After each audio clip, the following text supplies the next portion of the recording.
Yo, magandang tanghali sa inyo lahat. Mga kamag, kumusta na po kayo? Yan. Muli nga po nagpapasalamat ako sa inyong mga ka-MUG na patuloy na sumusuporta sa ating channel, no? Ang MUG Malasakit.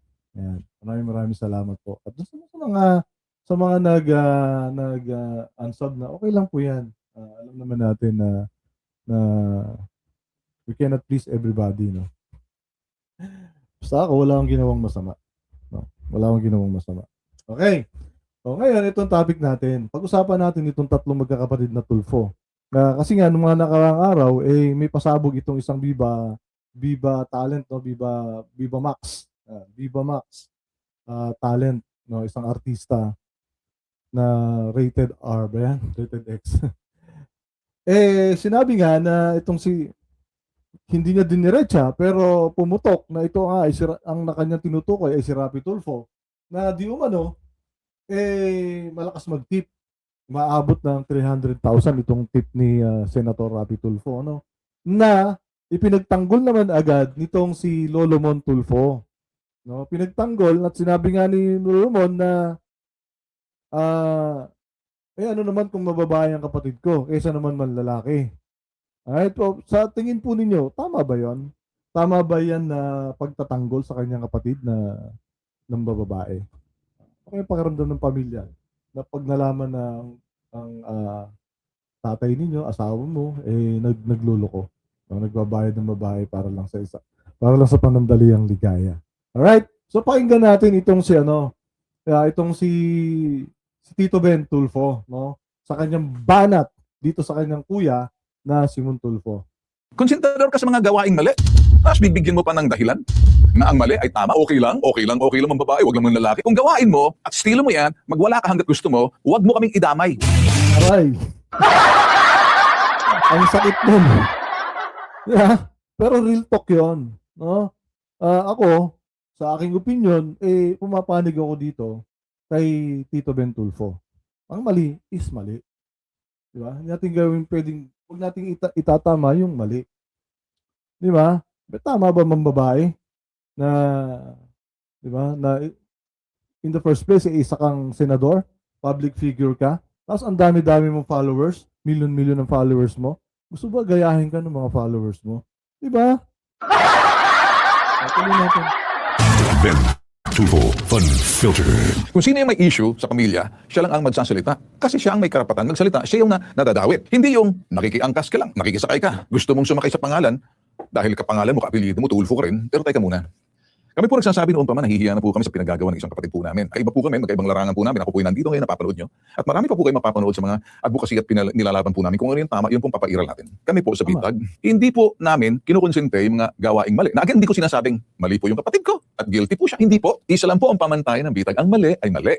Kung totoo man, kasi hanggat hindi natin napakinggan yung panig ng taong ayaw magsalita o hindi nagsasalita o wala siyang pakialam magsalita, ang konsekwensya ay sa kanya. Your choice, your consequence kasi ayaw mo magsalita at may karapatan ka wag magsalita kung totoo man o hindi or baliwalain mo, o sinungalingan mo o patotohanan mo o aamin ka o hindi, mga tuwiran ka hanggat gusto mo. Hindi po yun. Dediretso na po ako. Nadadawit pong isang kapatid ko. Mahal ko rin ng mga kapatid ko eh. Bagamat kung minsan nakikita nyo, nagsasalita ako rito, hindi dahil sinusuka ko, hindi magkaiba lang po siguro yung aming mga dahil ikaw na sa larangan, yan ang trabaho mo ako. Pwede rin akong pintasan, pwede rin po akong pagsabihan. Yung pong isa sa mga kapatid magsasalita para doon sa kapatid na hindi naman siya designated spokesperson. Nagets nyo? Kung ako man po magkakaroon ng issue, ako lang po magsasalita. Hindi po pwedeng kapatid ko makialam sa akin at hindi po pwedeng kuya kong magsasalita. Kasi susoplahin ko. Ba't ka nagsasalita? Sino nabigay sa'yo ng karapatan magsalita?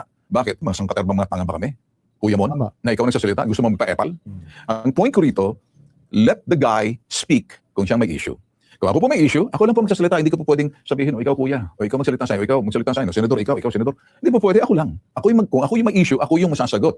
Ako nadadawit, ako yung magtutuwid. Ako magpapaliwanag kung kinakailan ko magpaliwanag. Kung ayaw ko, di po pwede. Kung mananahimik ako, karapatan ko manahimik. Kung magsasalita ako, karapatan ko rin marinig ang panig at iwituwid o mali. Whether totoo hindi, sinungalingan mo hindi, or baliwalain mo, karapatan yan. Pero pag ang isang umentra, nakiangkas, nakisawsaw, nakisakay, na iba-iba na pong buhay namin mga magkakapatid. Hindi na po kami mga bata na pwedeng makialam ang isang kuyang matanda. Kakmit sa kami. Matatanda na po kami. Para tuloy ang ginagawa rito. Para kami isang katerbang mga paslit. Kaya para sa akin po siguro, alam niyo, pag isang kapatid namin na nagsasalita, na hindi naman siya official para magsalita, hindi siya binigyan ng, well, sabihin natin na pahintulot na magsalita. Mabuti sana kung sinabi ng kapatid namin si Rafi, o sige, magsalita ka man para sa akin, okay lang yun, at least pinabayaan mo. Pero kung yung kusa kang loob, nagsalita, hindi naman kayo naninirahan sa isang bahay, magkaiba naman ng buhay. Bakit ka nakikialam? At bakit ka nagsasalita? Para tuloy ang dating kasi, kuyang, konsentidor ka. Konsentidor ka sa mga gawaing mali. Yun ba yun? Tapos bibigyan mo pa ng dahilan na ang mali ay tama, okay lang ang babae, wag lang ang lalaki. Anong ibig sabihin noon? Kung gawain mo, at estilo mo yan, magwala ka hanggat gusto mo, huwag mo kaming idamay, huwag mo kaming isama doon sa ipagtatanggol mo dahil hindi ka tagapagtanggol namin. Marunong kami magtanggol. Sometimes just shut up and then mind your own business. Hindi na pinag-uusapan dito dahil hindi na kami mga paslit, kami magkakapatid, whether yung dalawang senador o ako. Lalo na ako, iba ako, nagsasalita ako. Kaya ikaw, kuya, shut up. Magtanim ka na ng kamote sa bukid, nandoon ka na lang, magtitiro ka na, the sun's going down and then gracefully grow old. So real talk do mga kamag. Real talk ito. Ang sakit na. Pagsabihan ka ng kapatid mo na nakababata, na magtanim ka lang ng kamote.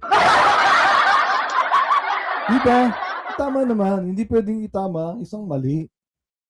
Sabi ko nga kanina, in the first place, isang senador, itong si Rapi Tulfo, public figure. Diba? Pag napanood ng mga bata, sasabihin okay lang yan, ng lalaki. Kaya pala yung tatay ko, ng bababae din. Okay lang pala yun. Kasi yung senador nga ng bababae. Di ba?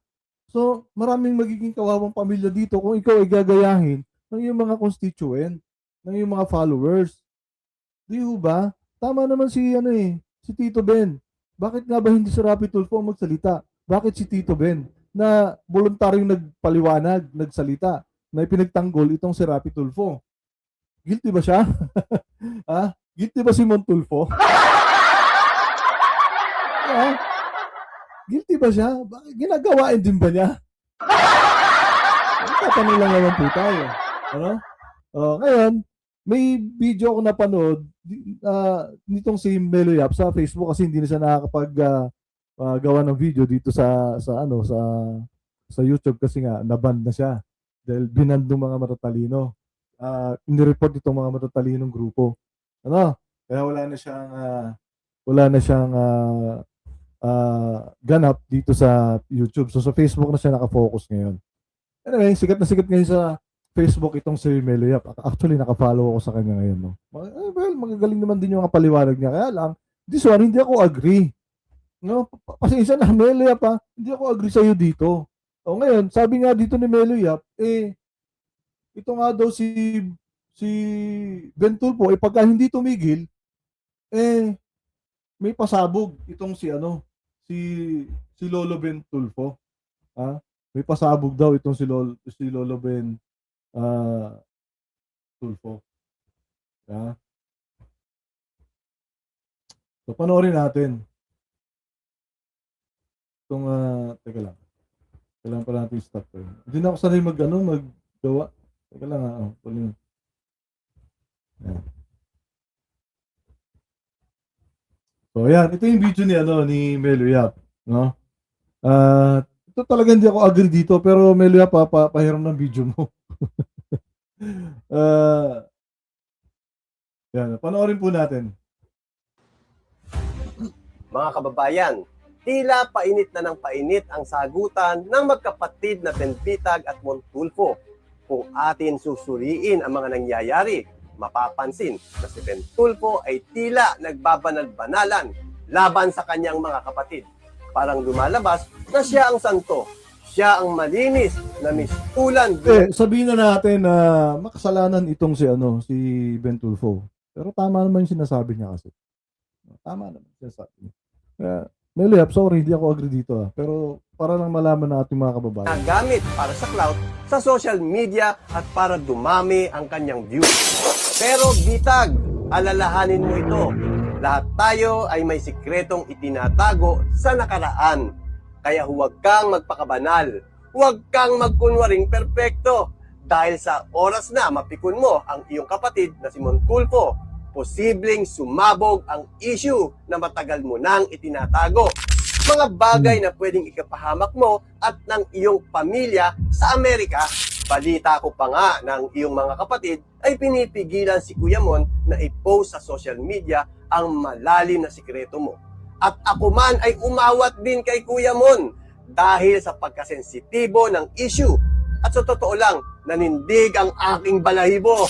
Ang issue na ito ay noon. Mukhang mabigat yung issue. Nanindig yung balahibo ni Melo Yap mukhang mabigat na issue to. Ano kaya to, Melo Yap? Pwede mo naman ako i-PM, di ba? PM mo naman sa akin yan. don't worry. I can keep secrets. Okay? pang panahon nung nakatira si Ben Tulfo sa Amerika.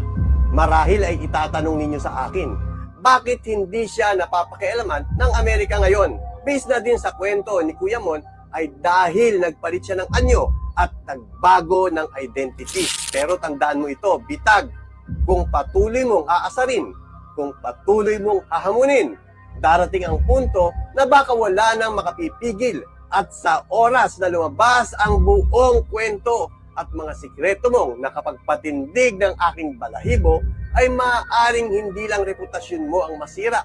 Kung hindi, mas malala pa, pwedeng madamay ang mga mahal mo sa buhay at kapwa ma-deport dito sa Pilipinas. Tingin mo kayang gawin ni Montulfo yan? Di ba? Hindi ba dapat dapat nag-uusap-usap na lang sila magkakapatid? Magkakapatid dyan. Di ba? So, dapat mag-usap-usap na lang sila magkakapatid. Kesa naman ganyan, wawasakin mo yung buhay ng isang kapatid mo. Dahil lang no real talk ka. Eh tama naman si Tito Ben eh. Di ba? Tama naman si Tito Ben. Itataya ko ang puri ko. Mangyayari yan. Kaya ang masasabi ko, Interpol maybe is waving at you soon kung magbabanal-banalan ka pa rin. Kaya hayaan mong itanong ko ito sa'yo. Direkta at malinaw. Kung talagang wala kang kasalanan, bakit ka tumakas sa Amerika? Uulitin ko, kung talagang wala kang malaking bulilyaso sa Amerika, bakit ka tumakas doon? At pagdating mo dito sa Pilipinas, sino ang kumukup sa'yo? Si Kuya Mon, hindi ba? Nabanggit pa niya na tumira ka raw sa kanyang bahay sa Teacher's Village at binigyan ka pa ng trabaho. Kasama pa ang misis mo sa Hong Kong Tea House na pag-aari din ni Kuya Mon. At nang magsara Eh, normal yun kapatid eh. Diba? Normal na magtulungan yung magkakapatid. Ngayon, eh dapat hindi rin yung minamasama kung ano man yung statement itong si Tito Ben. Kasi sa totoo lang naman siya. Diba? Mali nga naman na kung sintihin mo yung maling gawain ng kapatid mo since siya ay isang senador. No? Influencer. Bukod sa isang senador, influencer. Diba? Kasi inaayos mo yung buhay. Diba? Pinapakilaman mo yung buhay. Ito, si San Rapi Tulfo to ha. Pinapakilaman mo yung buhay ng may buhay doon sa programa mo, buhay ng pamilya na nasisira. Tapos ikaw naman, nagbabayad ka ng babae para lang sa pandandali ang kaligayahan. Kung totoo ito. Ha? Kung totoo ito. Kung totoo, yung pahayag nung Viva Max talent, no? Viva Max artist. Ayan, kung sino man yan. Di ba? Oh, tuloy natin. ang Hong Kong Tea House, binigyan ka ulit ng trabaho sa kanyang radio TV program na isumbong mo kay Tulfo. At maalwan ang buhay niya that time. Kaya sinusustentuhan niya ang mga anak mo sa iba't ibang asawa mo. Ayon mismo kay Kuya Mon Tulfo. Tama ba o mali? Aminin. At hindi lang yan. Dahil hindi mo ito sinusustentuhan, ay pinag-aaral din ni Kuya Mon ang anak mo. Ayon sa kwento niya sa akin. Kaya huwag kang magbanal-banalan. Kung ako sa'yo, bitag, mas mabuting tumahimik ka na lang at isara mo ang iyong bunganga. Iwasan ang pagpapakabanal at matutong gumalang sa iyong nakakatandang kapatid. Dahil sa larong ito. O, ito naman ang ano ko dyan, no? Yan ang take, ito naman ang take ko dyan. Kung totoo man na marami ring babae si Montulfo, ay si Tito Ben Tulfo, baka naman nagbago na. Baka naman nagbago na. Ano ba yan? Puro kayo babaero, mga Tulfo. Tapos kayo nagbabanatan. O, di ba? Pero anyway, kung ano man, yung ginawang mali nitong si Ben Tulfo, still, totoo pa rin yung mga sinabi niya na hindi dapat konsintihin yung mali. Alright? So, yun, mga ka-MUG, ano, kung totoo man, din itong maraming babae, marami ding inanakay, itong si Tito Ben, napaka-ironic naman, di ba? Ironic din naman na banatan niya yung sarili niyang kapatid tungkol sa pambababae, no? Eh, siyempre, si Montulfo naman, eh, kaya niya napayuhan siguro ng ganon, yung kanyang kapatid, ay, ano, ipagtanggol yung kanyang kapatid na, eh, ano kung babae? Kasi baka naman, nambababae din siya. You know? Baka naman, nagbabayad din siya ng babae or may mga kabit-kabit din. Diba? Baka lang. Baka lang. Kasi para ipagtanggol mo, no? Kung nang bababae man sana, no? Kung nang babae man sana, huwag nyo na ano, huwag nyo na i-broadcast, huwag nyo, sana huwag nang ano, huwag bara-bara, kagaya niya may nagsalita. Diba? Ay, may nagsalita na ang laki daw ng tip. Naku, eh, mukha. Malamang kawawa itong babaeng ito. At balita ko nga, baka daw ma-take down itong app ng ano, ng BMX. Naku, meron pa naman ako diyan nakasubscribe. Hindi, joke lang. Joke lang, no? Balita nga na baka daw tuluyan ng mawalan ng trabaho itong babae na ito na nag-splok na about nga dito sa kanila ni Rapi Tulfo. Ano? So, ayun mga ka-Eugene, no? Muli, nagpapasalamat ako sa inyo sa patuloy na sumusuporta. Kahit konti-konti lang ating views, okay lang yan. At least, no, andito pa rin tayo present at nagbibigay ng opinion kung kahit na mababaw na opinion lang. Sabi nga nila, bobo daw ako. Okay lang yan. No? At patuloy na tumutulong sa gobyerno para sa kabutihan ng lahat. Yan. Tumutulong. Kasi kahit pa paano, di ba? Doon lang tayo palagi sa tama. No? So, ayan, muli, isang magandang tanghali sa inyo lahat. At siyempre, huwag natin kalilimutan, isa lang tayo mabubuhay. Piliin natin maging tama at mabuti. Maraming salamat. Bye-bye.